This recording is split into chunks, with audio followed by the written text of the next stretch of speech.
Hey everyone, it's Gonzo, it's Mark, and today at Dungeon Class we're talking about 5 ways that 5th edition D&D is the worst edition.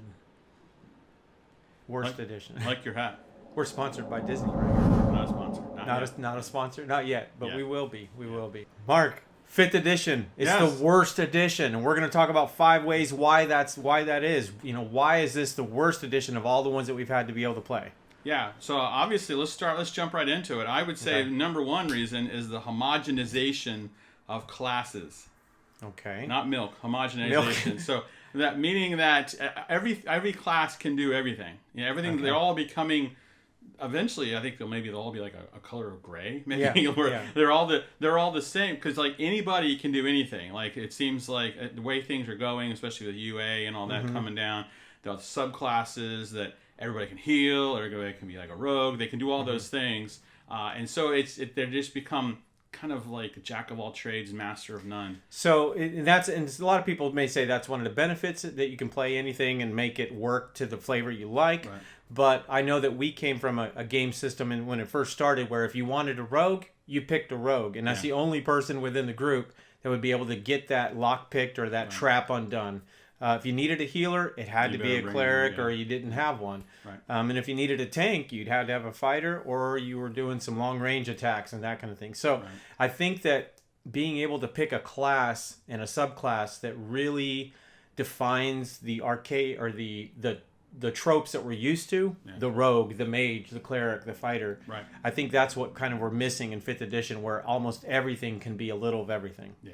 So. Honestly, the cleric can do like the best job of healing. You know? So, but what we have is these other ones that can arcane trickster. Here, you've got the trickery domain with the cleric that can be a rogue. You've got they're just not as effective as they were. Oh, well, that's a good one. That's a good one that a lot of people complain about that we've received in the chats. Another one we've talked about before is the rest system and how that's nerfed the game in some way, almost made it a little video game-ish. Stupid rest. The resting system. So what's wrong with the resting system? I mean, it's too easy to heal back up, and it kind of reminds me of a video game. You know, like you find these health packs. You back up to normal, and boom, back up to where you were. Take a short rest, take a long rest, and boom, you're back where you were. You had massive injury. You're just down to 1 or 2 hit points, and take a long rest, and you're back. Everyone's back to normal. You go in the next room and tackle another beholder and move on. That does kind of feel a little bit like a video game. I do know that in the Dungeon Master's Guide, we have some options. Page 267 of your Dungeon Master's Guide gives you some options to make the resting system a little more grittier. We enjoy a little grittier game as well, and so you can homebrew it as well. But the resting system is definitely needs tweaked a little bit in 5th edition, in our opinion. Absolutely. Another problem is that the game breaks at high level. And when you get to, in fact, nobody wants to play after a certain period of time. It just becomes so cumbersome. 5th edition and actually you don't really have a lot to look for. There's a gap between maybe say level 6 or 7, all the way to the Keystone, which you get like a 20. And that's when things start to get really great. But nobody wants to.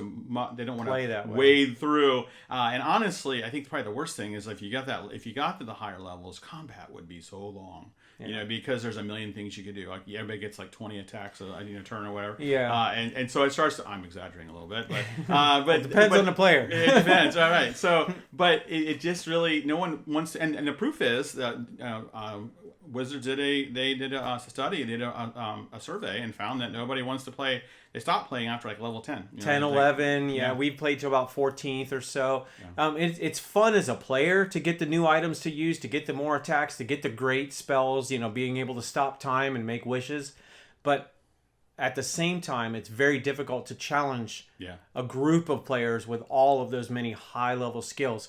And because of that, for Dungeon Masters alone, it's a difficult way to run a game. And then, like you said, battles can carry on, because your fighters at that point may have 3 attacks. If they're using each arm, that's 6 different turns, that they're swinging things, and a lot of rolling, a lot of dice rolling, a lot of calculating math. That can slow the game down a bit. So the game kind of breaks at higher levels, and the proof is in the pudding. A lot of people don't play past that point for many reasons, but that's one of them. So All right, another problem is that we did a video about this, about gold.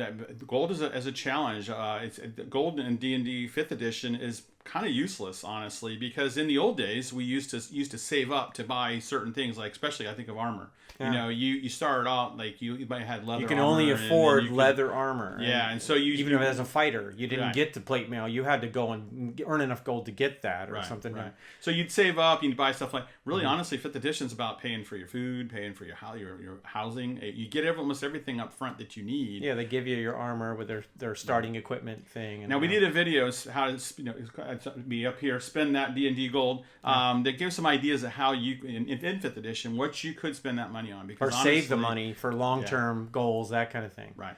Yeah. Which helps a little bit, but honestly, 5th edition gold is not what it used to be. It used to be you'd want to go in there. Oh, gold! We're gonna get 500 gold. That's awesome. It's now a big reward. Oh, that's great. Right. You know, so it's a little hard in 5th edition. So what's another one? Well, that's one of the things I want to mention. You mentioned the video, the how to spend D&D gold. Don't forget to subscribe to Dungeon Class. If you haven't hit that button, please do. Hit the little bell for notifications. That'll let you know when we're dropping videos outside of our normal Friday drops. We do live streams often now, and those are actually more fun than these videos, so join us for those.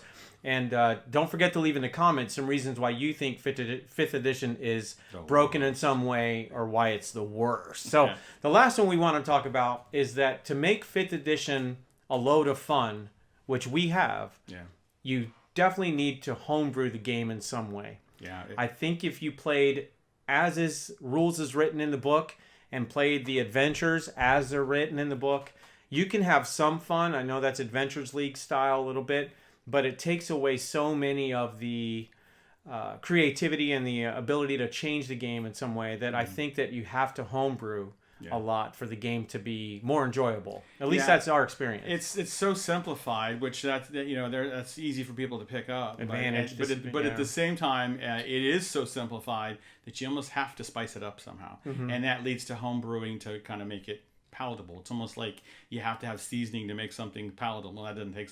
It's kind of bland. You have to homebrew this so it has some taste to it. So that's our opinion pretty much. So those are 5 ways that we think that 5th edition is the worst edition. There are many more, I'm sure, but we'll hear about there in the comments. Yeah, let us know in the comments. And we've received a lot of people asking us how to make 5th edition better. And in fact, we're going to give you a video next week when you tune in and after you subscribed, whichever way the video will be. We'll give you a video next week on why 5th edition is the greatest edition. And we'll talk about 5 ways why we really love 5th edition. So stay tuned for that. And with that, class dismissed.